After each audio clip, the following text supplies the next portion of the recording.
பார்த்திங்கன்னா நான் மட்டன் சட்னி தான் பண்ண போகிறேன். எப்படி செய்யலான்னு பார்க்கலாம் வாங்க. கொஞ்சமாக நான் சின்ன சின்ன பீஸாக வெட்டி எடுத்துருக்கேன். இது நல்லா வேக வச்சுக்கலாம். எவ்வளோ தூரம் நல்லா வேகுதோ அவ்வளோ நல்லாயிருக்கும். நல்லா வேகட்டும். தண்ணி சேர்த்துக்கலாம். நான் ஒரு 10 விசில் விட போகிறேன். கொஞ்சமாக உப்பு மட்டும் சேர்த்துக்கலாம். வானலில் எண்ணெய் ஊற்றிக்கலாம்.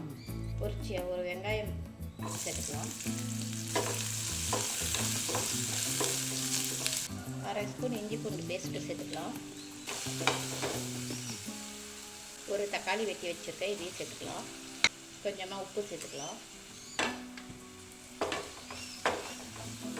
1/2 ஸ்பூன் மஞ்சள் தூள், 1 ஸ்பூன் மிளகாய் தூள், 1/2 ஸ்பூன் கரம் மசாலா, வேக வச்சு எடுத்து வச்ச மட்டன் இதில் சேர்த்துக்கலாம்.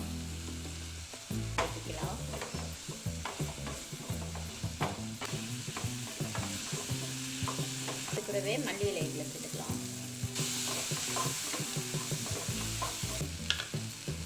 அவ்வளோதான்.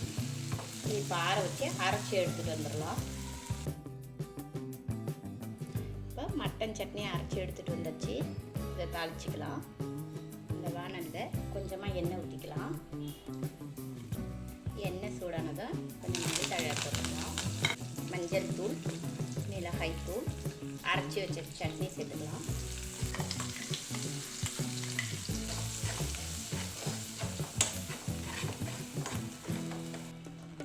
சட்னி நல்லா கொதிக்குது.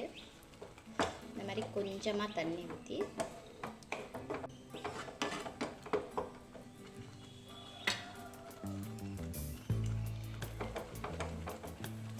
கொஞ்சம் எண்ணெயை சேர்த்து நல்லா இந்த மாதிரி கொதிக்க விடுவேன். இந்த சட்னி கொதிச்சு எண்ணெய் பிரிஞ்சு வரட்டும். அதுக்குள்ளே நம்ம சப்பாத்தி சுட்டுக்கலாம்.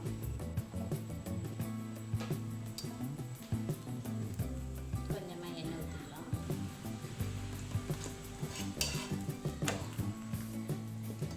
சட்னி ரெடி ஆயிடுச்சு. மட்டன் சட்னி